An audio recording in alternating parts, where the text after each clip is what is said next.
¿Le gustaría saber qué significa exactamente la nube administrada de Rackspace? Es importante entender que existen dos categorías de servicios en la nube. La nube no administrada con bajo costo pero algunas desventajas, y la nube administrada que permite a las empresas enfocarse en sus objetivos de negocio como crear aplicaciones y ganar nuevos clientes, efectuar ofertas y estrategias de mercadeo eficientes para crecer el negocio, y todo esto gracias a que los expertos se encargarán de administrar todo lo relacionado a la infraestructura tecnológica. Imagine que la nube no administrada es como si usted comprara las piezas de un auto y usted mismo tuviera que armarlo. Puede obtener las mejores piezas de la mejor marca, pero usted es el responsable de tener el conocimiento para armarlo y hacerlo funcionar. Si se descompone, usted será responsable de repararlo y de administrar su funcionamiento. Nadie más le respalda. Es como si no tuviera seguro, lo cual al pagar el servicio de taller, que es equivalente al soporte técnico de la nube, le saldrá sumamente costoso o no le queda más que hacer el trabajo y asumir el riesgo. Con la nube administrada de Rackspace, y siguiendo esta misma analogía, es como si se le entregara el auto completo, listo para manejar. Usted solo tiene que decidir a dónde ir.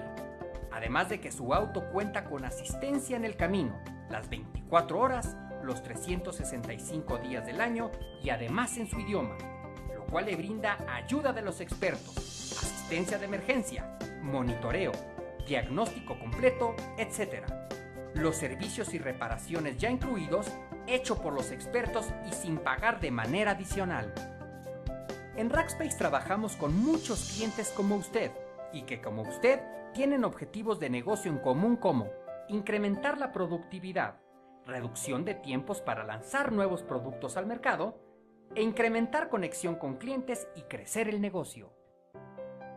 Nuestra oferta y visión tiene como objetivo hacer de Rackspace la empresa de servicios más importante y reconocida en el mundo, siendo entonces una empresa que brinda servicio al cliente de primera calidad a través de soluciones tecnológicas, a diferencia de otras empresas que ofrecen tecnología y después cobran los servicios o soporte, sin ser estos relevantes para ellos.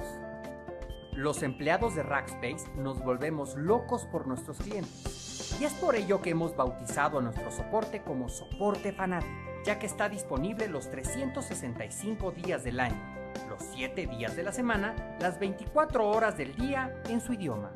Proveemos soluciones de clase mundial, plataformas robustas y niveles de servicio provistos por expertos.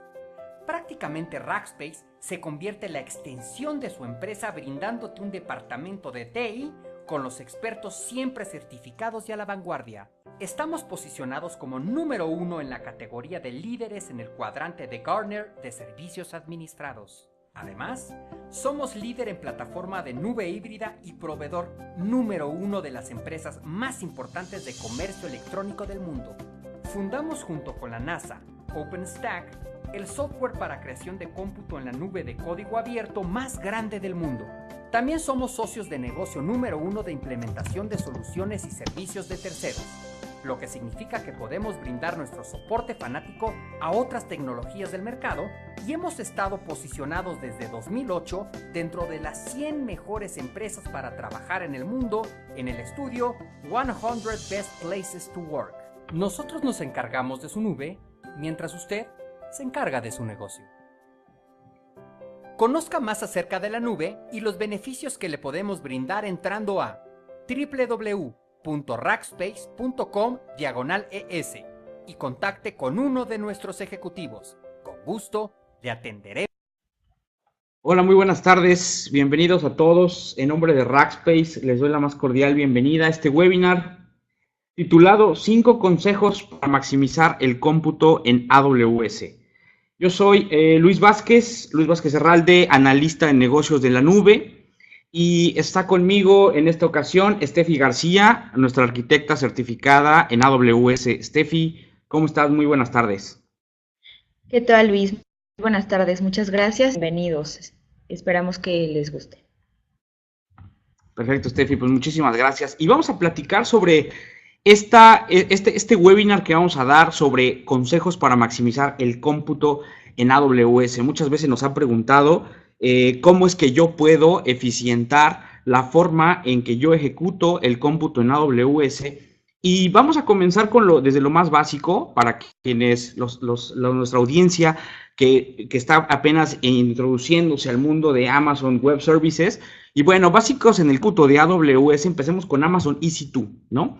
Amazon Elastic Cloud Compute, mejor conocido como Amazon EC2, que son el equivalente a decir servidores virtuales de la nube de AWS. ¿Es correcto, Esther?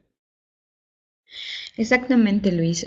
Hoy en día el servicio más utilizado en Amazon, la columna prácticamente de Amazon Web Services son los servidores virtuales. Y bueno, iremos detallando un poco más de qué es lo que contienen, cómo elegirlos, etcétera.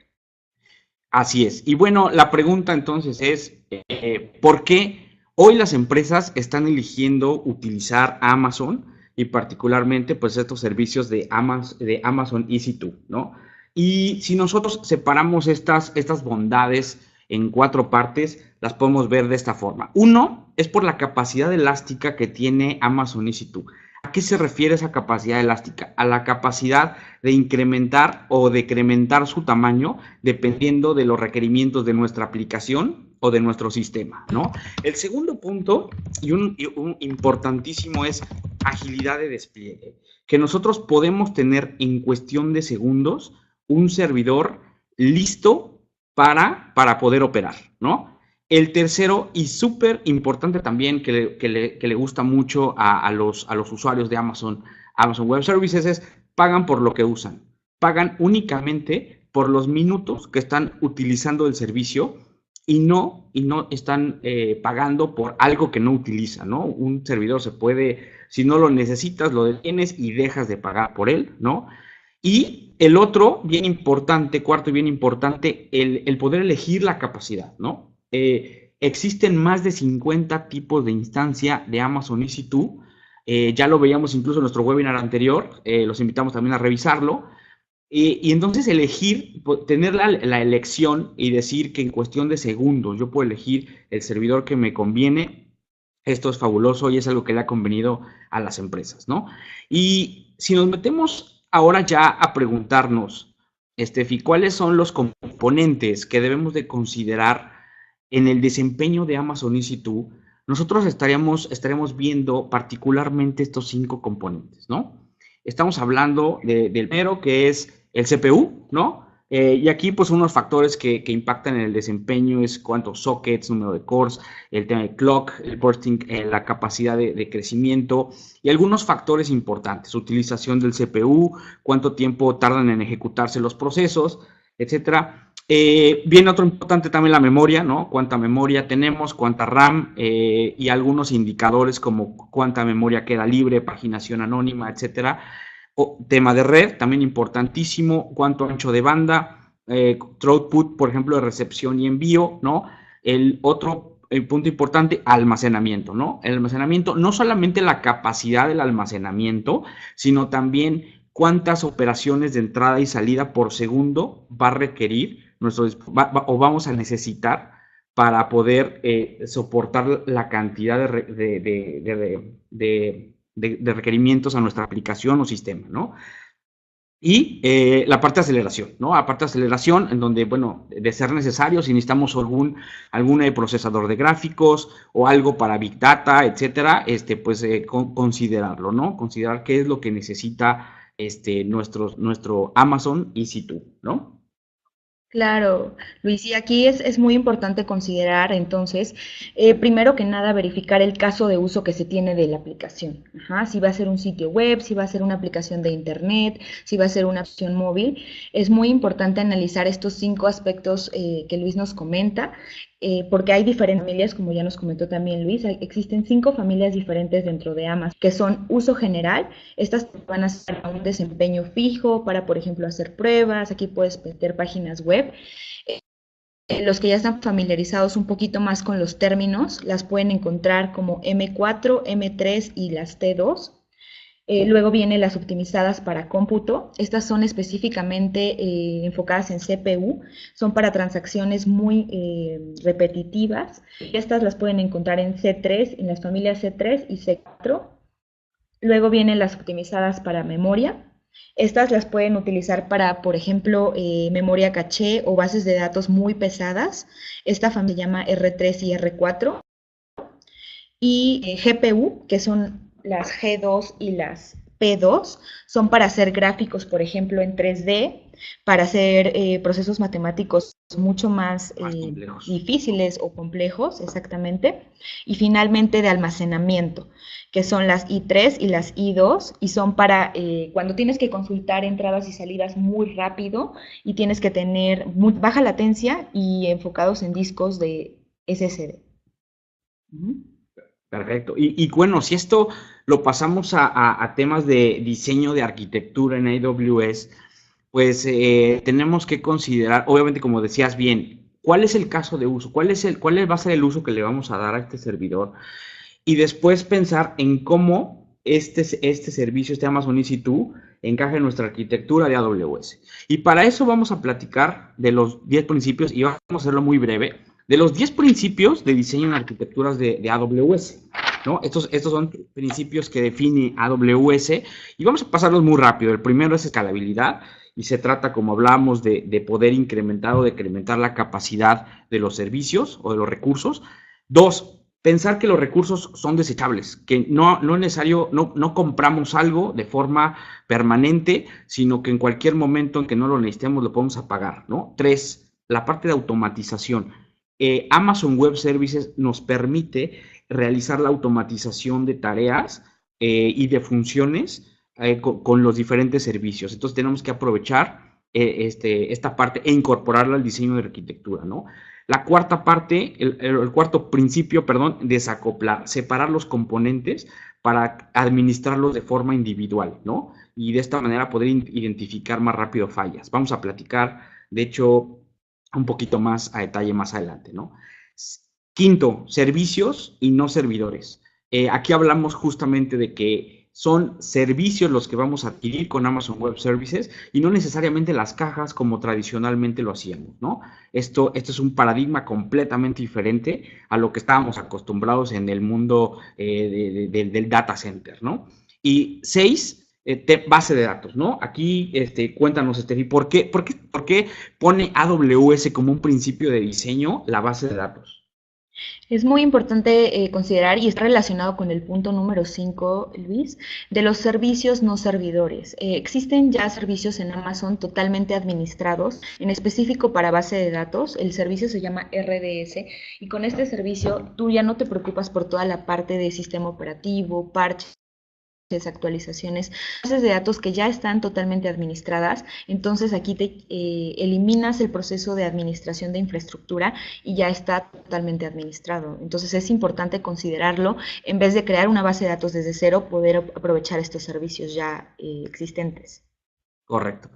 Ahora vamos al 7, remover puntos de falla, y tiene que ver con el punto 4, ¿no? Que es desacoplando los componentes, nosotros eliminamos puntos de falla en un solo lugar. Ahorita vamos a ver a detalle a qué nos referimos. El 8, optimizar costos.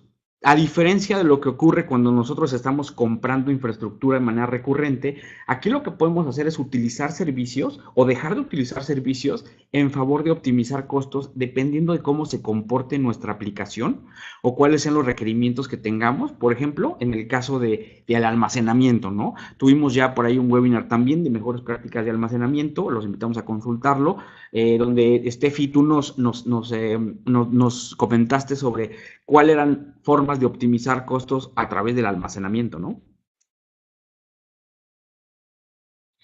Es muy importante conocer esta parte, Luis, de conocer los tipos diferentes de esquemas de cobro, incluso en las instancias de Amazon. Tenemos instancias reservadas, tenemos instancias bajo demanda y tenemos instancias spot. Entonces, es importante conocer cuándo se utiliza cada una, se los comento rápidamente. Reservadas es cuando ya conoces la carga, de esta manera puedes ahorrar de un 30 a un 70% del costo, seleccionando previamente la capacidad que necesitas. Bajo demanda es utilizarla conforme la necesitas, pagando solamente por lo que usas, y este es precio normal, por así decirlo. Y spot significa que tú subastas, instancia Amazon la subasta, y puedes perderla en cualquier momento. Sin embargo, puedes utilizar, por ejemplo, para pruebas, y es muy, muy económica. Por supuesto, exactamente. Muchas gracias por este apunte interesantísimo.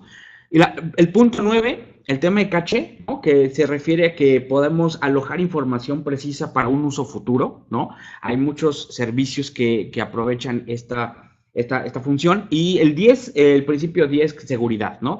No debemos de perder de vista nunca la seguridad, hablando de diseño de arquitecturas, ya sea en AWS, en cualquier nube, hasta on-premise, ¿no? Entonces, estos fueron los 10 principios de diseño de arquitecturas.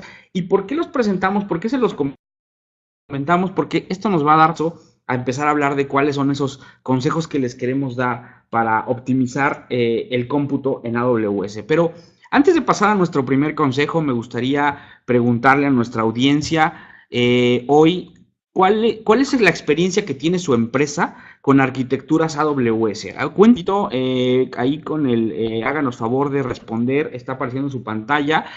Si ustedes cuentan con arquitectos de Rackspace, si ustedes ya cuentan con nuestro servicio, si ustedes tienen algunos arquitectos certificados, si bien tienen con pocos, consideran que todavía les hacen falta por ahí para sus arquitecturas de nube, o bien, si no cuentan en este momento pues, con arquitectos certificados, o si bien ustedes mismos no son un arquitecto certificado y pues están buscando apoyo o ayuda para estas arquitecturas de AWS, ¿no? Y que bueno, la verdad es que justamente este proceso pues requiere de bastante estudio y bastante dedicación, ¿no? Estefi, tú misma eres una arquitecta certificada por AWS, ¿no? Claro, Luis, y realmente es todo un mundo, ¿no? Todo el tiempo está en actualización, existen más de 700 actualizaciones de todos los productos que tiene Amazon.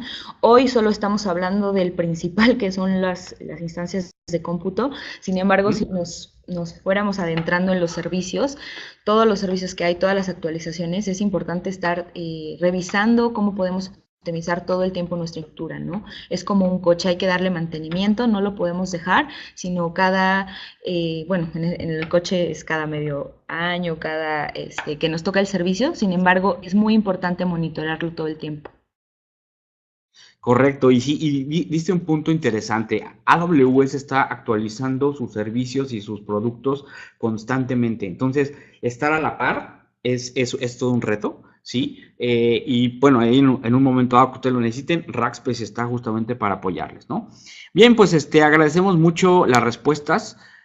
Vamos a continuar con nuestra presentación y ahora sí pasemos a este primer consejo que queremos darle respecto a optimizar el cómputo en AWS. Y el primer consejo es identificar el tipo de instancia y cuál es la escalabilidad que requerimos para nuestra aplicación, ¿no? Entonces, cuando hablamos de identificar el tipo de instancia, y bueno, teniendo en mente lo que platicábamos respecto a los recursos que influyen en el desempeño de EC2, pues debemos pensar en el tipo de escalabilidad, ¿no? O sea, si esperamos alcanzar verdadera elasticidad de la nube, debemos de pensar en arquitecturas escalables. Una arquitectura que pueda soportar el número de usuarios concurrentes necesarios, el tráfico o la cantidad de datos que requiere mi aplicación o sistema sin que ésta me afecte el desempeño, sin que todo este carga me afecte el desempeño. Entonces, debe proveer escalación lineal, de forma que en cuanto yo agrego recursos, me resulte directamente en la habilidad para soportar esta carga adicional, ¿no? Hay que dejarle bien clara a la audiencia, no cualquier incremento de recursos va a ser favorable siempre, ¿no? Si no conocemos a detalle el ambiente y no conocemos los requerimientos, es probable que estemos agregando recursos que no van a ser aprovechados al 100%, ¿no? O sea, de nada sirve que, por ejemplo, yo tenga una aplicación que a lo mejor no esté haciendo una limpieza correcta de la memoria y entonces yo estoy agregando y agregando memoria, pero esta aplicación pues sigue desperdiciando, ¿no? Y si lo queremos ver de una forma más simple, y en este caso si nos acompañan aquí IT Pros, IT Managers, pues esta escalación debe ser proporcional, a la escalación que ocurre a nivel negocio.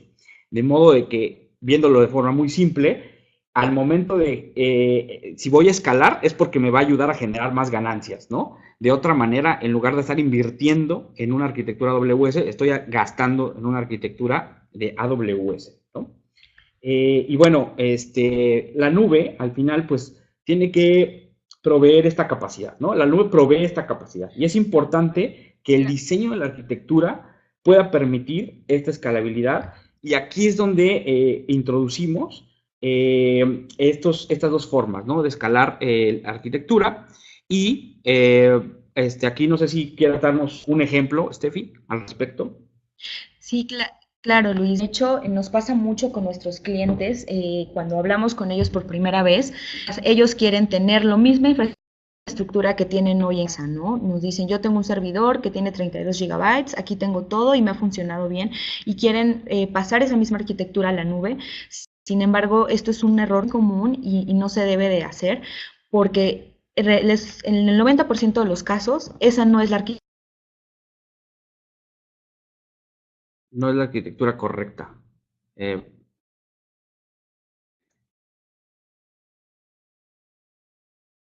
hay que conocer cómo podemos escalar automáticamente sin necesidad de tener alguien que lo esté haciendo para poder ir de estos, por ejemplo, 16 gigabytes en cuando yo necesite un pico, poder a esos 32 y no estarlo pagando todo el tiempo. Correcto. Y es justamente aquí donde introducimos estas dos formas de escalar una arquitectura tecnológica, y es haciéndolo de forma vertical o de forma horizontal, ¿no? Y bueno, pasemos a platicar un poquito más de estos tipos de escalabilidad, ¿no? Escalar vertical horizontalmente. Aquí, por ejemplo, tenemos una gráfica donde tenemos una instancia de cierta capacidad. Ustedes vean la parte sombreada, que es una instancia que su capacidad está limitada por el área, ¿no? Y la línea que están viendo ustedes representa la utilización real, ¿no? Entonces, en esta utilización llegó un momento en el que nos rebasó, y la aplicación entonces, si ustedes ven este punto, aquí en este punto la aplicación a lo mejor se nos cayó, se congeló o simplemente dejamos de responder, ¿no? Y para cubrir esa demanda, pues tendríamos que escalar y, más importante, pues decidir cómo es que vamos a escalar, ¿no? Y la primera opción, y algo que ocurre muy común, ¿no, Estefi? Yo creo que tú también puedas comentar al respecto, es que se escala de forma vertical. ¿A qué nos referimos con escalar de forma vertical? A que lo único que hacemos es incrementar las especificaciones de un recurso. Por ejemplo, incrementamos más disco duro o incrementamos más CPU, ¿no? Y en Amazon EC2, esto lo podemos hacer deteniendo la instancia, hacemos hacemos después un resizing o un ajuste en el tamaño, en el tipo de la instancia, ya sea que pueda para agregarle más RAM, más CPU, capacidad de entrada-salida o inclusive capacidades de red, ¿no?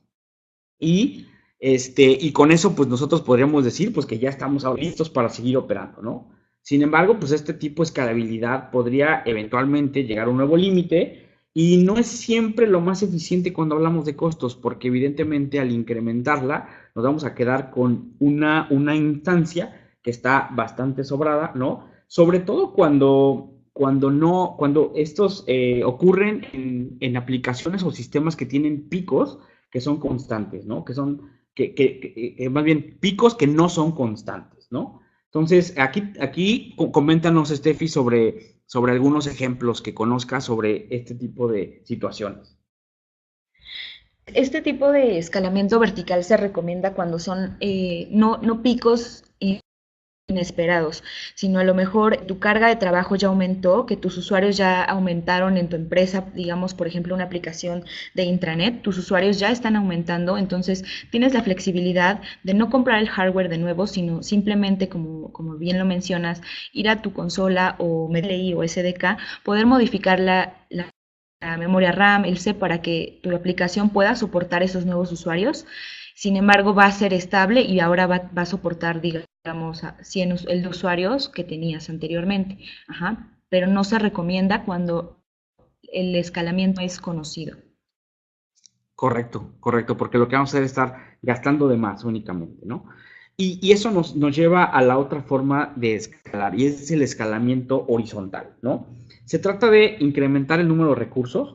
Por ejemplo, podemos poner el ejemplo de cuando en un arreglo de discos agregamos más discos, ¿no? O en caso de que la aplicación lo soporte, agregar más servidores para soportar una aplicación. En esta forma de escalar, pues es recomendado que sea solamente en aplicaciones que realmente puedan aprovechar la elasticidad de la nube. No todas realmente pueden aprovecharlo. Y es importante que, pues bueno, por supuesto, la arquitectura esté diseñada para este propósito, ¿no? Entonces, aquí en este escalamiento lo que hacemos es incrementar una instancia más de Amazon EC2, ¿no? Aquí lo que pueden ver, y está a lo mejor separado por ese espacio blanco, es que tenemos una instancia nueva que está pudiendo soportar esa carga, ¿no, Steffi? Exactamente. Y de hecho hay un servicio de Amazon, Luis, muy interesante que llamamos Outscaling, donde tú puedes definir de acuerdo a parámetros de RAM o de CPU, por ejemplo, que le digas, yo tengo una instancia normal para mi aplicación de 4 gigabytes. Cuando mi aplicación de 4 gigabytes llegue al 80% de utilización, créame otra instancia de 4 gigabytes para soportar la carga.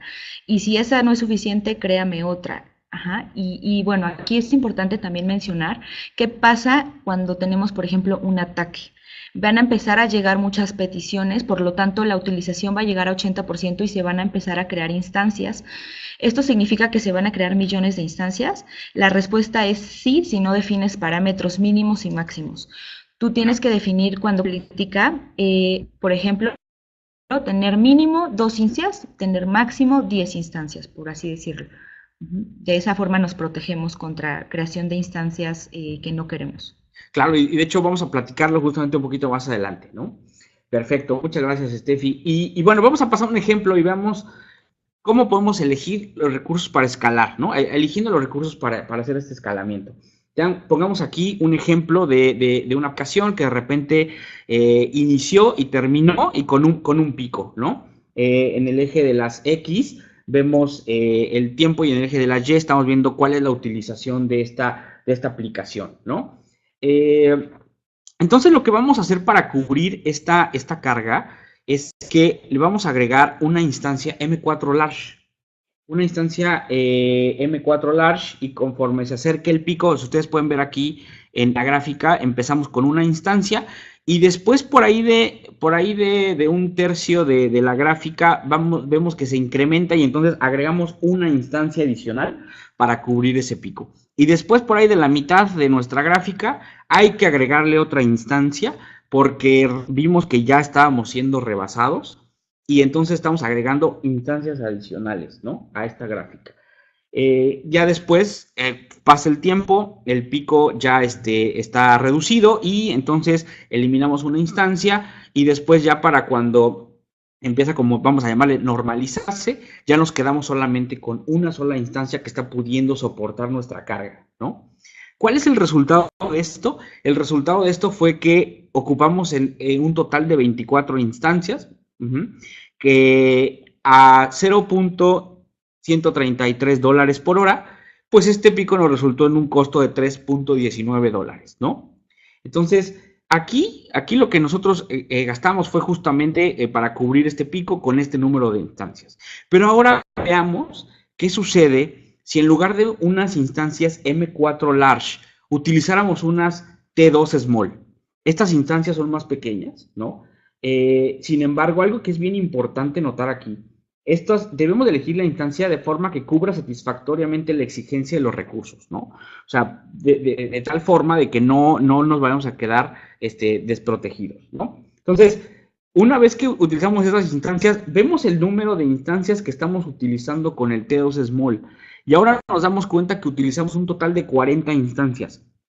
Usamos mucho más instancias que la M4, pero estas instancias son mucho más baratas. Estas instancias cuestan 0.026 dólares por hora y aquí incurrimos en un gasto de 1.04 dólares, ¿no?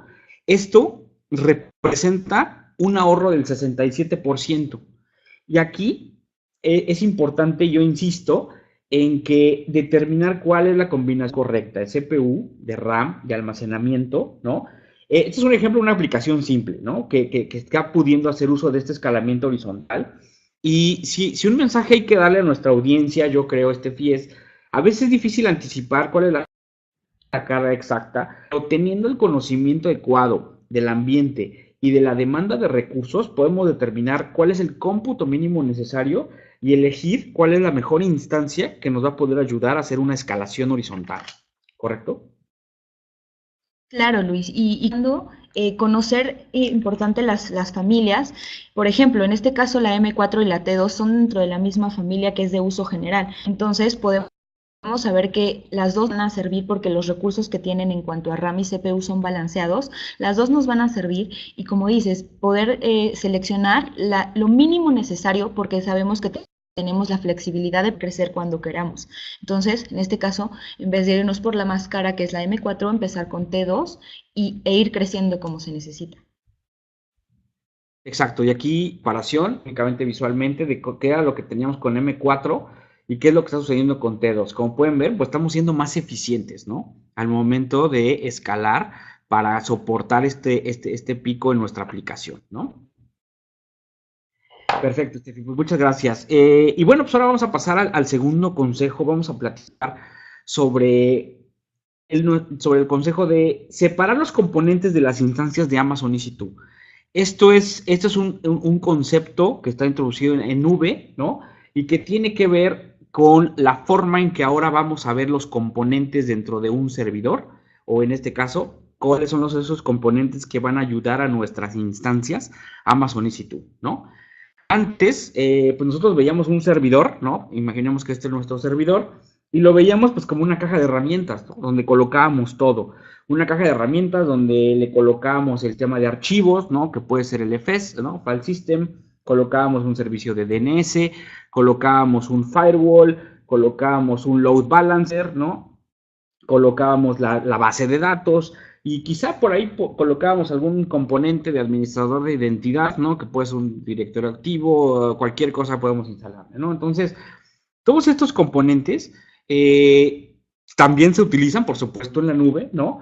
Y si esto lo pasáramos a la nube de AWS, usted, a lo mejor, quien viene de un on-premise podría pensar que existe lo mismo y se coloca en un Amazon EC2, ¿no? Porque esa es nuestra instancia. Sin embargo, pues aquí tenemos el equivalente, un Amazon ES o Elastic File System. Tenemos un Route 53, que es el equivalente al DNS. Tenemos un Amazon VPC, que junto con los Security Groups, pues hacen la función del firewall. Tenemos por aquí un Elastic Load Balancer, un Amazon RDS y un Amazon Identity Access Manager, ¿no? Que nos proporciona servicios de identidad y acceso en AWS. Sin embargo, esta forma de colocar los componentes no es correcta, ¿no? Esta forma no es adecuada, ¿no? O sea, la forma en que lo tenemos que ver es de forma separada, ¿no, Steffi? Cuéntanos un poquito cuál es este nuevo paradigma. Claro, Luis. Realmente volvemos al punto de cuando venimos de un mundo tradicional, todo lo queremos tener en un mismo servidor porque es los recursos que tenemos, ¿no? A lo mejor no tenemos ni el presupuesto ni la capacidad en servidores para poder separarlos. Entonces esto nos da un único punto de fallo, que si mi aplicación se ve afectada por a lo mejor un ataque, todos mis servicios se van a caer. Además de que los recursos siempre van a estar compitiendo. Las aplicaciones van a estar compitiendo por los recursos de este servidor.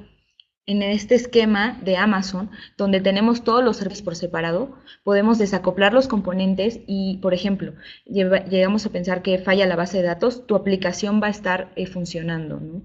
En esta manera ya no hay un único punto de fallo y cada servicio tiene su forma de protegerse y su administración separada.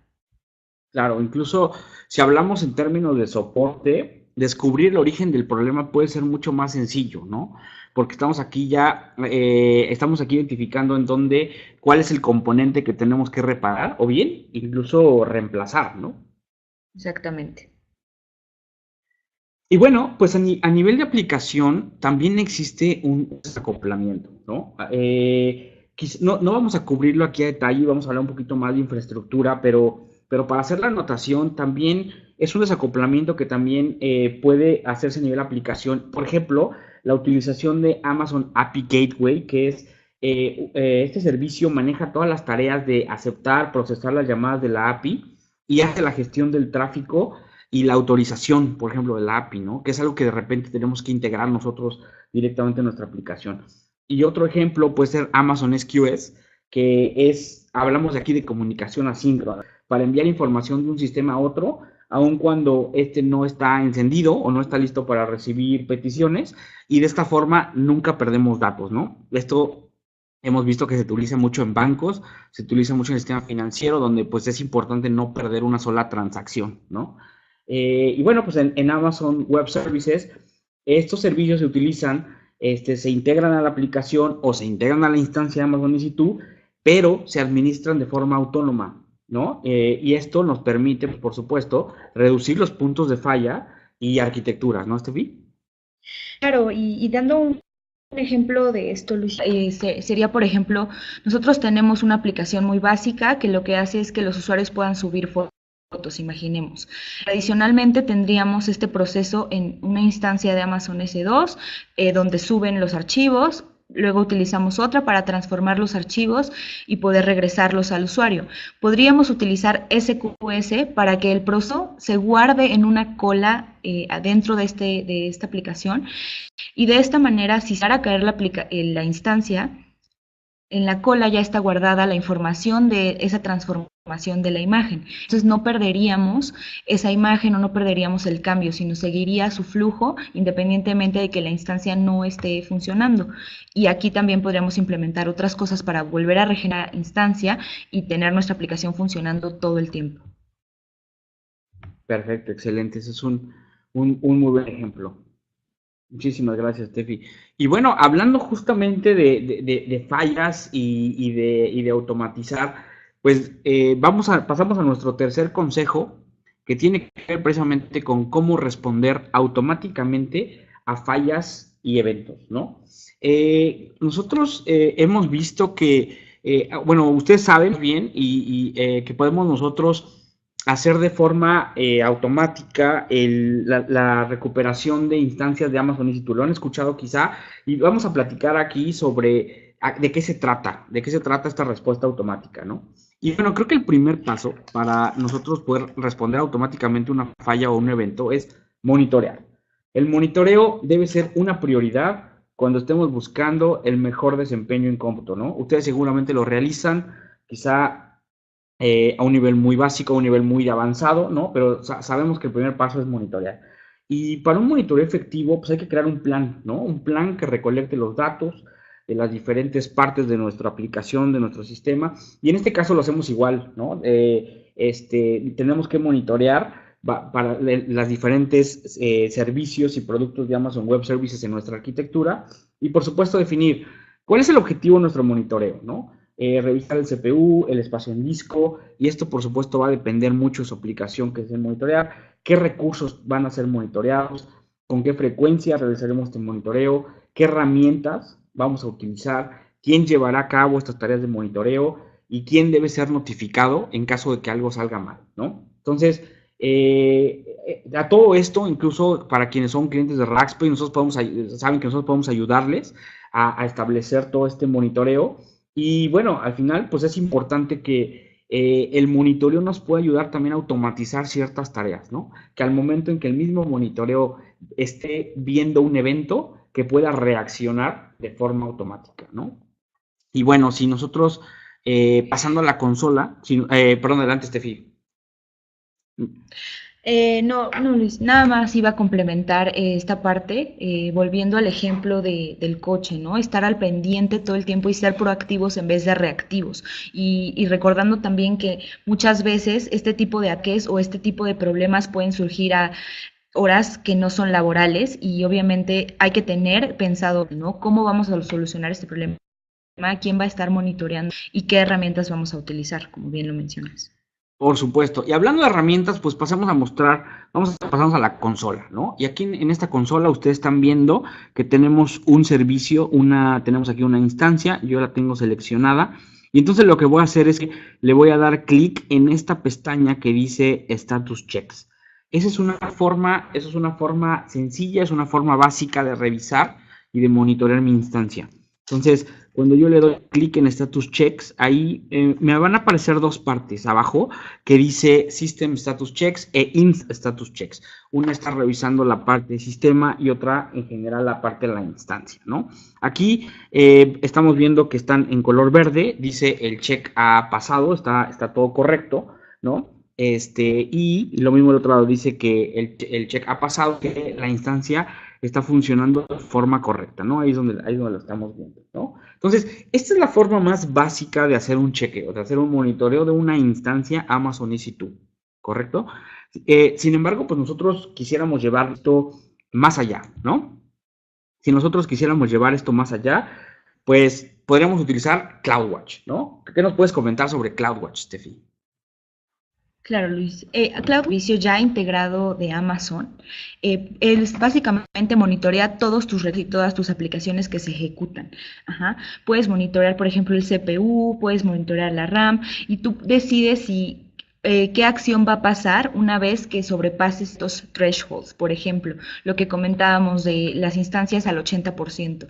Cuando mis instancias lleguen al 80% de utilización, notifícame para que yo pueda tomar alguna acción o incluso se conectar con autoscaling para escalar automáticamente, ¿no? Si tú tienes métricas muy particulares de tu aplicación, puedes solicitar un put para meter esa métrica dentro de CloudWatch. No necesariamente te tienes que ajustar a las que te da Amazon, que en este caso gratuitamente te da CPU y red.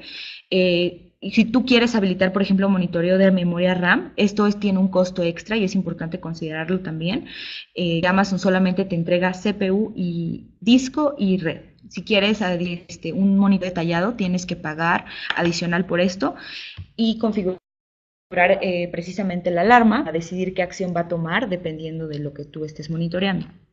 Claro, pusiste aquí en la mesa un punto importantísimo, y es que CloudWatch no es gratuito. Entonces, tenemos que ser también inteligentes, tener una estrategia de monitoreo para tener la información adecuada, suficiente, ¿no? Para poder actuar en un momento dado, ¿no? Entonces, aquí este punto es importantísimo, y de igual forma, si ustedes son clientes Rackspace, nosotros podemos ayudarles a establecer, pues, estos objetivos de monitoreo, ¿no? Y bueno, todo CloudWatch se puede personalizar, se puede configurar, y CloudWatch se puede, por supuesto, complementar con herramientas que hemos creado en Rackspace para monitorear de una forma mucho más eficiente, ¿no?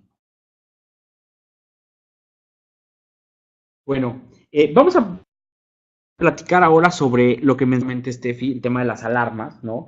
Y qué es lo que podemos hacer con estas alarmas en CloudWatch. Con estas alarmas en CloudWatch podemos podemos actuar, perdón, de forma automática en cuanto sean activadas. Algo que podemos hacer con ellas y con nuestras instancias Amazon EC2 es hacer automáticamente un reinicio, hacer una recuperación de la instancia, detener la instancia o terminar una instancia, ¿no? Detener y terminar una instancia son diferentes. Ahorita vamos a platicar un poquito más a detalle de qué se trata, ¿no?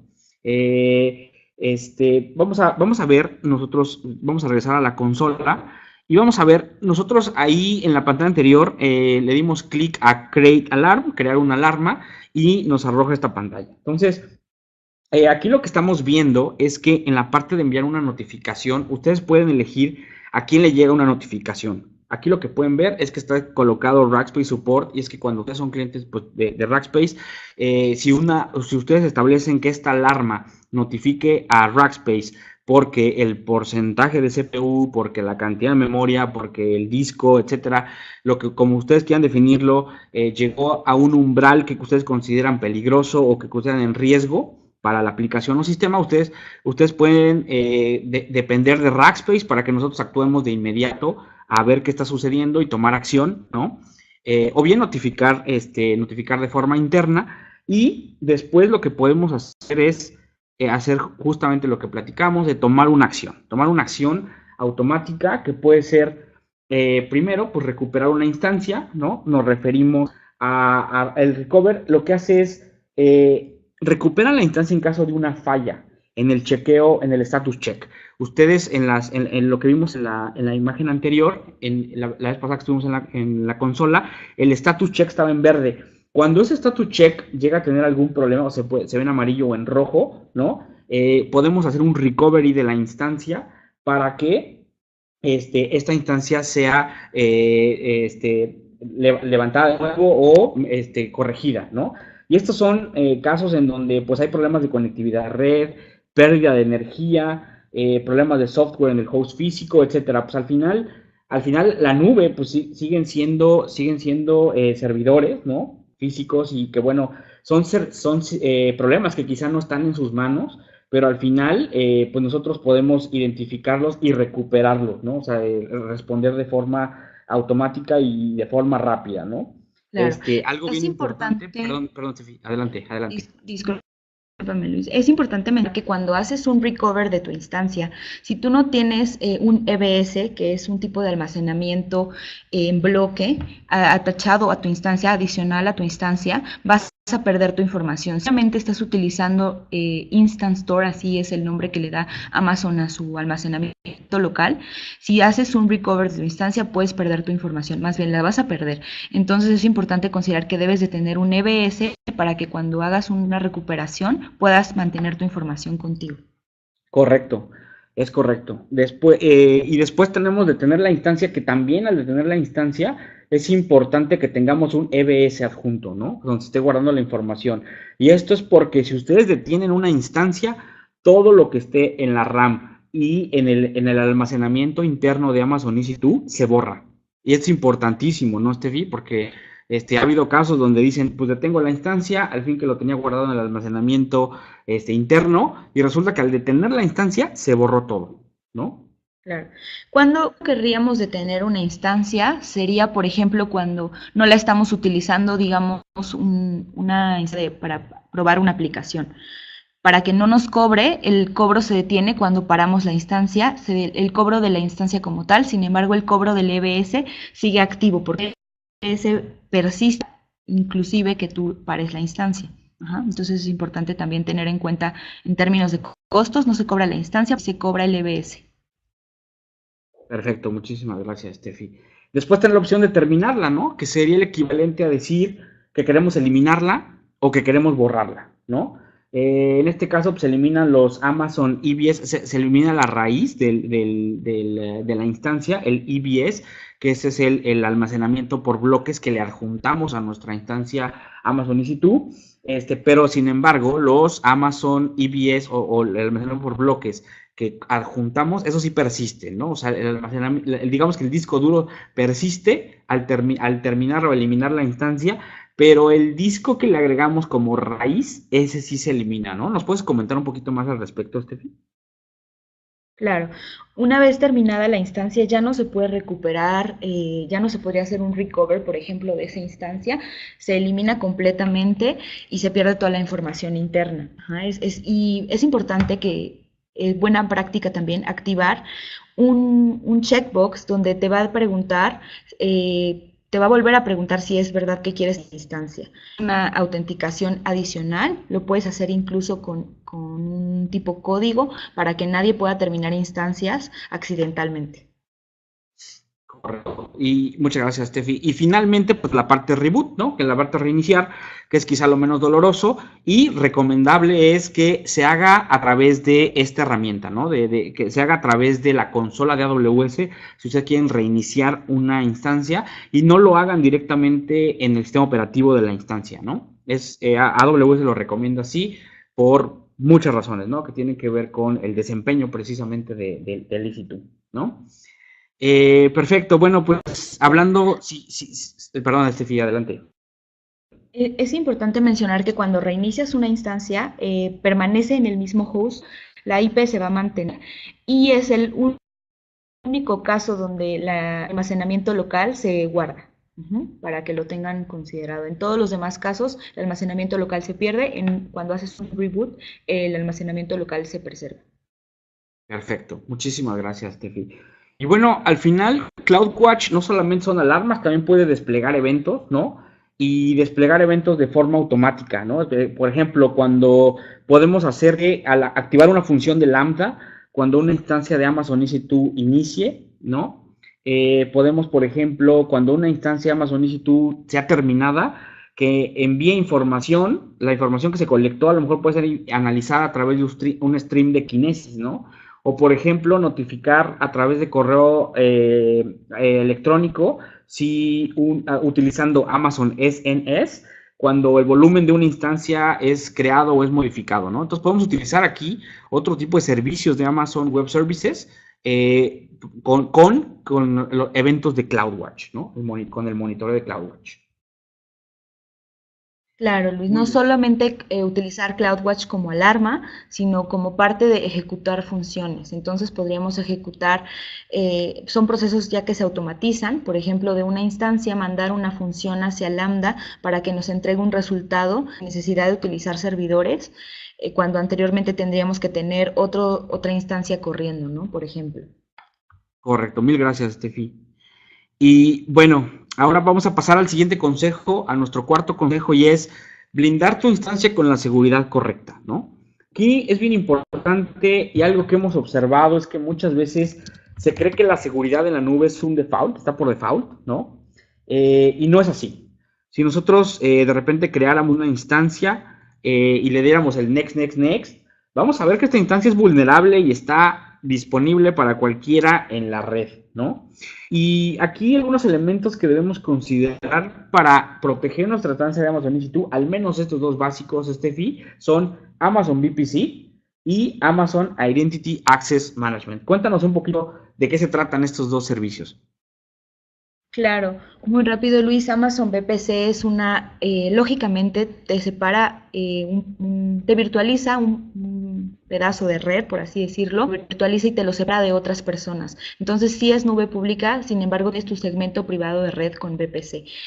Y en cuanto a Amazon IAM, son políticas de control de acceso para usuarios, para grupos y para roles. Que lo que puedes hacer es definir el grupo de desarrolladores únicamente tiene acceso a ciertas instancias. Puedes granular incluso a nivel de tiempo, solamente por cuánto tiempo van a tener acceso en nivel de IP, solamente de tal ubicación, y a nivel de servicio, solamente pueden acceder al servicio de S3. Puedes granularlo bastante. Correcto, correcto. Muchísimas gracias. Y bueno, es importantísimo porque nosotros lo que le decimos a nuestros clientes es esto, ¿no? AWS es responsable de la seguridad de la nube, pero ustedes o tú eres responsable de la seguridad en la nube, ¿no? O sea, Amazon va a hacer su parte, por supuesto, pero ustedes tienen también una gran responsabilidad de lo que tienen que hacer o lo que van a hacer ya montados en la nube, ¿no? Y bueno, aquí también nosotros vamos a ayudarles bastante a hacer las configuraciones de VPC, una arquitectura completamente segura, ¿no? Y que ustedes estén tranquilos, ¿no? Aquí en Rackspace definitivamente hemos ayudado mucho a nuestros clientes a ese respecto, ¿no? Y bueno, no solamente en términos de seguridad, Steffi, sino también en términos de cómo nosotros les ayudamos a nuestros clientes a documentar, ¿no? Y esto nos lleva al quinto consejo que les recomendamos también hacer, y es documentar inteligente utilizando AWS CloudFormation, ¿no? Muchas veces es difícil tener que recordar toda la configuración que hicimos de alta disponibilidad, reglas de seguridad, configuración, etcétera. Y el ingeniero a lo mejor que lo hizo se va, ya no está, y es un problema porque no sabemos cómo replicarlo, ¿no?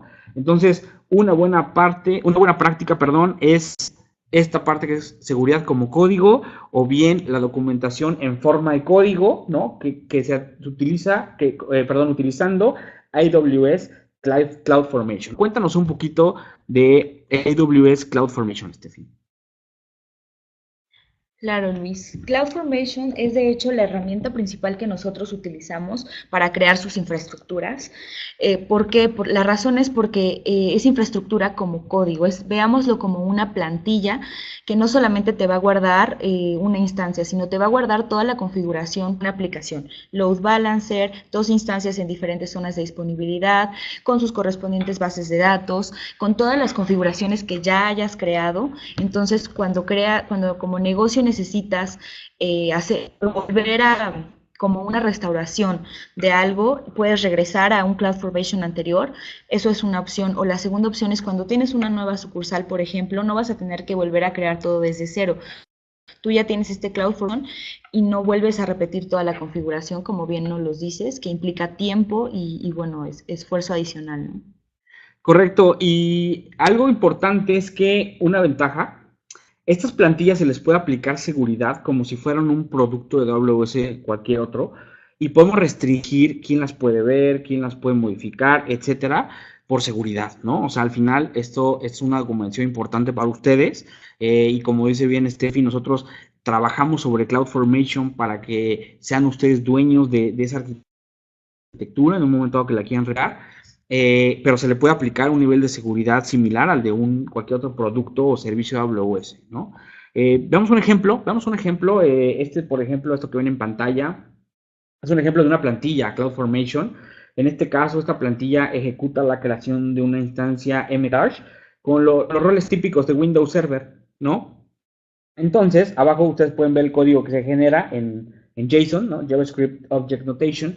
Y lo que ustedes pueden ver es que al ejecutar este código, pues creamos un servidor en una instancia m4.large Windows con varios roles, ¿no? Con varios roles ahí útiles y los básicos. Entonces, esta CloudFormation utiliza este lenguaje JSON, ¿no? Que nos ayuda a entender pues, de forma más descriptiva lo que queremos que ejecute AWS, ¿no? Y de esta forma, pues nosotros podemos tener una documentación más inteligente, ¿no, Steffi? Claro, y es importante notar también, Luisito, que en nuestro servicio nosotros podemos entregarles a ustedes plantillas de CloudFormation ya probadas y definidas por nosotros con las mejores prácticas para que cuando ustedes no tienen experiencia o están empezando en Amazon ya puedan contar con una plantilla de inicio, incluso en nuestro nivel más bajo de servicio. Perfecto, muchísimas gracias, Steffi. Es correcto. Es correcto. Y bueno, pues con esto pues llegamos al final de estos cinco consejos, ¿no? Vamos a hacer un resumen muy rápido y muy breve de lo que platicamos, ¿no, Steffi? Y el primero pues les platicamos sobre identificar el tipo de instancia y la escalabilidad requerida, ¿no? Elegir el CPU, red, memoria, almacenamiento y aceleración correcta. ¿Y cuál es la escalabilidad? Si puede ser vertical o horizontal, que puede ayudarles a alcanzar sus objetivos y que puede ser más eficiente en costo, ¿no? Después platicamos de utilizar componentes que nos permitan dedicar el desempeño de las instancias Amazon EC2, como bien mencionaste, sin tener que compartir estos recursos, ¿no? Platicamos finalmente de habilitar monitoreo, ¿no? Y que esto nos pueda permitir actuar de forma inmediata. Después hablamos sobre colocar la seguridad, configurar al menos correctamente VPC y el Identity Access Management para todas nuestras instancias. Y finalmente, pues para ser eficientes administrando nuestro Amazon EC2, CloudFormation, AWS CloudFormation, para que en forma de scripts tengamos nuestra arquitectura y poder replicarla en caso de ser necesario, ¿no? Claro. Claro, Luis, y no sé si quieras pasar ahora a preguntas y respuestas, por si la audiencia tiene alguna pregunta acerca de su aplicación, acerca del... Correcto, bueno, pues con esto nosotros platicamos ya sobre estos 5 consejos para optimizar el cómputo en AWS. Pasamos a las preguntas y respuestas. Aquí, pues, ustedes tienen ahí el panel, tienen una ventanita de chat. Platíquenos o pregunten, aquí estamos disponibles. Y si no, si quisieran hacerlo de forma personal, también ustedes pueden enviarnos un correo electrónico que están viendo ahí en la pantalla, luis.vasquez@rackspace.com o steffi.garcia@rackspace.com, ¿no? Y bueno, pues sí que están llegando algunas de las preguntas, ¿no? Dicen, Steffi dice, Oscar, ¿EBS es lo mismo con un snapshot? No, EBS es el tipo de almacenamiento y snapshot son pequeñas capturas, por así decir, del EBS. Conforme se va agregando información al EBS, se va guardando en diferentes snapshots para que tú puedas tener incrementalmente la información que se va añadiendo al EBS. Ajá, pero son conceptos diferentes. Al EBS se le hacen... Ok, perfecto. Muchísimas gracias, Steffi. Oye, nos dan otra pregunta también. Brian, hola, yo he detenido instancias de EC2 y no pierdo información. ¿Por qué se pierde cuando se detiene una instancia? ¿Qué nos puedes contar al respecto, Steffi? Recordemos que hay dos tipos de almacenamiento. Probablemente el tipo de almacenamiento que estés utilizando el almacenamiento local y estés perdiendo tu información. Recordemos que la única manera de no perder tu información cuando almacenas localmente es cuando haces un reboot, cuando reinicias la instancia. En todas las demás acciones que tomes con la instancia vas a perder tu información local. Correcto, y yo creo que aquí depende del tipo de EBS que tenga, ¿no? Es que es correcto, o el tipo de almacenamiento que estén utilizando, Brian. Dice Gerardo, ¿cuál es la ventaja de usar AWS sobre los servicios de nube de Rackspace? Bueno, aquí hay que comentar que AWS es una nube que ha estado desarrollándose desde hace mucho tiempo, tienen características diferentes a la nube de Rackspace y que, bueno, la verdad es que dependiendo del caso de uso también pueden utilizar AWS o bien también pueden utilizar la nube de Rackspace, ¿no?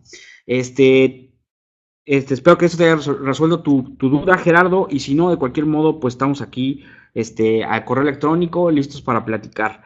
Oigan, pues estamos llegando al final, no sé, se nos está acabando el tiempo y quiero aprovechar para comentarles que tenemos un evento, el Rackspace Cloud Meetup, donde los invitamos a que se registren, a platicar de tecnología, a comernos una pizza y echarnos una cerveza, ¿no? Este jueves 6 de julio en las oficinas de Rackspace México, aquí en Polanco. Aquí está la liga de registro, si ustedes gustan apuntarla, si no ahorita también la colocamos en el chat, sol.rackspace.com/cloud-meetup-July. Entonces, quien gusta acompañarnos, son bienvenidos. Acompáñanos a platicar de tecnología y pues, a comer y convivir un rato, ¿no? Y del mismo modo, los invitamos a que se suscriban a nuestro canal de YouTube, a que consulten también estas sesiones. Esta sesión va a estar colocada en el canal más hacia adelante. Por ahí nos preguntaba Jonathan si iba a poder tener la presentación. La vas a tener en la grabación, ¿no? Entonces, puesto Jonathan, puedes consultarla en el canal de YouTube. Y bueno, pues con esto hemos llegado al final. Agradezco mucho a Steffi, nuestra arquitecta de AWS, el habernos acompañado y a todos ustedes por el tiempo que invirtieron con nosotros. Esperamos verlos nuevamente y que tengan muy buena tarde. Yo soy Luis Vázquez, hasta luego. Gracias, Liz, hasta luego.